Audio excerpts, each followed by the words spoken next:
Tuhan mau kita seperti Raja Wali. Semakin besar gelombang atau badai itu datang menerpa dan menghalangi gerak langkah dari seekor burung Raja Wali. Tapi burung Raja Wali tidak pernah menyerah kepada topan dan badai angin kencang yang menerpa. Justru seekor burung Raja Wali mempergunakan kepak sayapnya untuk menunggangi topan atau badai angin yang kencang itu. Dan justru badai topan angin yang kencang itu dipakai oleh seekor burung Raja Wali untuk mencapai tujuannya.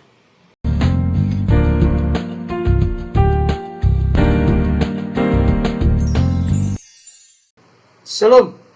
Salam sejahtera dalam kasih Tuhan kita Yesus Kristus. Jumpa kembali dengan saya, dan pada kesempatan ini saya menyapa Bapak Ibu Saudara dimanapun berada. Apa kabarnya?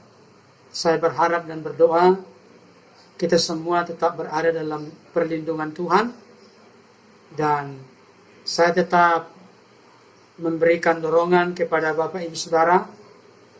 Mari kita tetap tegar, tetap kuat, tetap bersemangat dalam menjalani kehidupan. Meskipun ada banyak pergumulan dan persoalan yang sedang menimpa kehidupan kita, baik secara pribadi maupun keluarga, kita tetap percaya bahwa Allah turut bekerja di dalam segala perkara untuk mendatangkan kebaikan bagi kita. Amin, saudaraku.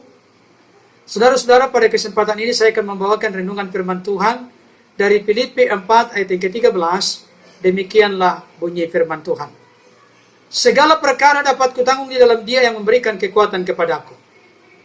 Saudara-saudara, kalau kita melihat secara keseluruhan surat Paulus kepada jemaat Filipi, maka jelas terlihat, saudaraku, hanya 4 pasal, tetapi ayat demi ayat kalau kita ikuti, teliti, dan cermati secara serius, di sana ada diulang kata-kata yang identik, yaitu sukacita. Pertanyaannya, kenapa Paulus bisa menuliskan sebuah surat kepada jemaat Filipi yang isinya didominasi oleh sukacita?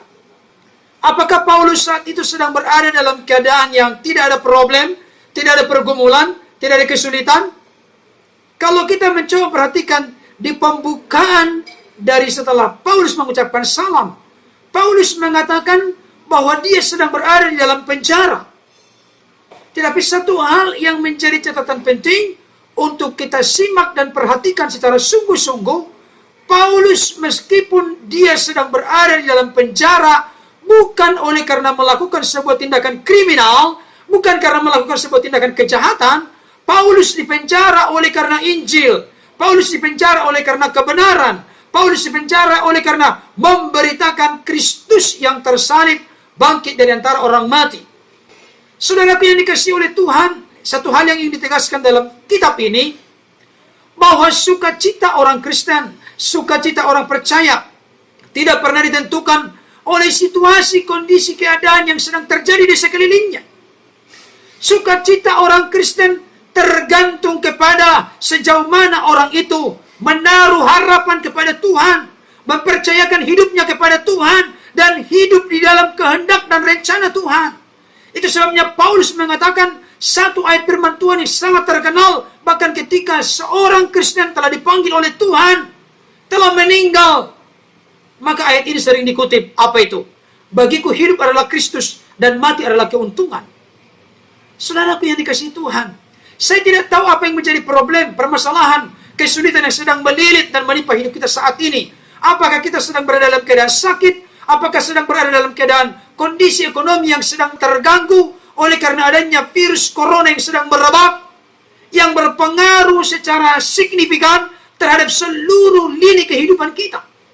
Apakah hal itu telah mulai menggoncangkan sukacita kita? Apakah kita sudah mulai kecut dan tawar hati, tidak lagi sungguh-sungguh mengandalkan Tuhan?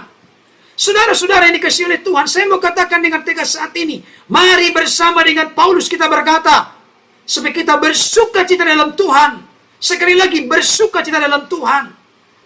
Saudaraku yang dikasihi Tuhan, ada banyak orang Kristen sekarang ini sulit sekali bersukacita, berkobar, bernyala, bersemangat di dalam menjalani kehidupan ini. Tetapi Mulut kita masih berkata, aku percaya kepada Tuhan.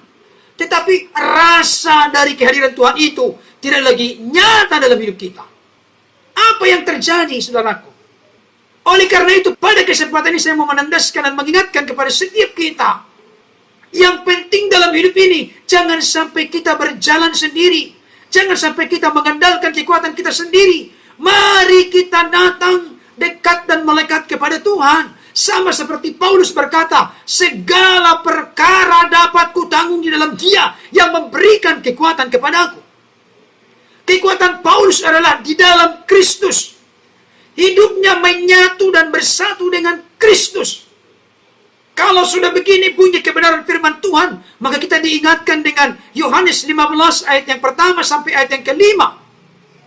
Di mana Yesus mengatakan bahwa Dia adalah pokok anggur yang benar, dan kita adalah ranting-ranting atau cabang-cabangnya. Selama ranting atau cabang itu melekat kepada pokok, maka ranting itu akan mendapatkan suplai yang perlu untuk perjalanan hidupnya. Tetapi ketika sebuah ranting atau cabang itu terlepas dari pokok, terpisah dari pokok, maka hanya menunggu waktu saja. Ranting itu yang di dalamnya ada daun, bunga, dan buah tidak akan segar lagi. Bahkan menuju kepada layu dan menuju kepada kekeringan. Saudaraku yang dikasihi Tuhan, itu sebabnya Yesus berkata, di luar aku kamu tidak dapat berbuat apa-apa. Sama juga Paulus mengatakan, segala perkara dapat kutanggung di dalam Dia. Mari saudaraku, siapapun kita dan apapun kondisi keadaan yang sedang kita hadapi saat ini, mari kita jangan pernah lepas dari Tuhan. Mari kita taruh seluruh harapan dan kehidupan kita betul-betul di dalam Tuhan.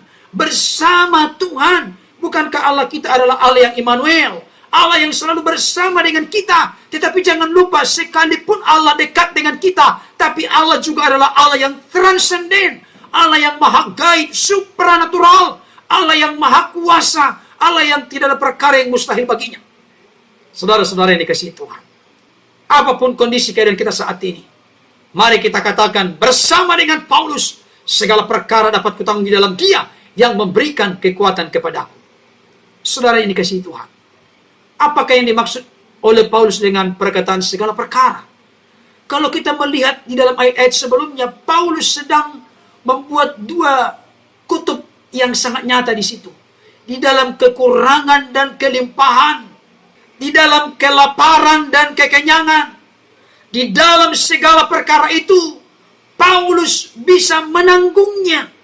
Paulus bisa memikulnya. Paulus bisa menghadapinya.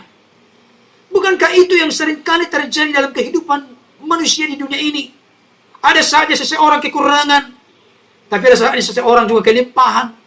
Ada saja seseorang kelaparan, ada saja juga seseorang dalam keadaan kekenyangan. Tetapi baik di dalam kekurangan maupun kelimpahan, di dalam kelaparan maupun kekenyangan, Paulus berkata, dapat kutanggung. Sekalipun ada musim-musim kehidupan yang datang silih berganti, hal itu tidak pernah mengganggu kehidupan Paulus, sehingga menjadi lemah, kecut, tawar hati, dan putus asa. Tidak, saudara-saudara. Oleh karena itu, mari coba kita buka hati dan pikiran kita. Kita minta kecerdasan ilahi. Kita minta pengalaman spiritual yang semakin indah, dalam dan luar biasa dalam hidup kita. Saudaraku yang dikasihi oleh Tuhan, saya mau kasih tahu, Tuhan merancang kita menjadi umat yang lebih daripada pemenang. Amin. Tuhan tidak pernah merancang kita menjadi umat yang kalah dan menyerah, pecundang, tawar hati, kecut, bahkan putus asa. Tidak, saudaraku. Tuhan mau kita seperti Raja Wali. Semakin besar gelombang atau badai itu datang menerpa dan menghalangi gerak langkah dari seekor burung Raja Wali. Tapi burung Raja Wali tidak pernah menyerah kepada topan dan badai angin kencang yang menerpa. Justru seekor burung Raja Wali mempergunakan kepak sayapnya untuk menunggangi topan atau badai angin yang kencang itu. Dan justru badai topan angin yang kencang itu dipakai oleh seekor burung Raja Wali untuk mencapai tujuannya. Dan ini juga yang menjadi inspirasi bagi saudara dan saya, bagi kita semua. Semakin besar dan semakin berat tantangan yang menimpa dan menerpa kehidupan kita, marilah hal itu semakin membuat kita, semakin mendorong kita untuk semakin memanfaatkan situasi, kondisi, keadaan yang Tuhan izinkan terjadi untuk membawa kita melihat kemuliaan Tuhan. Amin, saudaraku. Mari saudara, jangan pernah mengambil langkah kecewa dan putus asa dalam hidup ini. Berjalanlah bersama dengan Tuhan. Milikilah hati yang melekat kepada Tuhan. Bersandarlah kepada Tuhan dengan segenap hati dan segenap hidup kita. Percayalah, rancangan Tuhan kepada kita adalah rancangan damai sejahtera dan masa depan yang penuh dengan harapan. Bahkan Allah turut bekerja di dalam segala perkara untuk mendatangkan kebaikan bagi kita. Amin. Saudaraku yang dikasihi Tuhan, apapun kondisi keadaan yang sedang melilit dan menimpa hidup kita saat ini, mari percayakan hidup kepada Tuhan. Pegang teguh janji firman Tuhan. Jangan pernah mengambil langkah kecewa, pahit hati, kalah dan menyerah.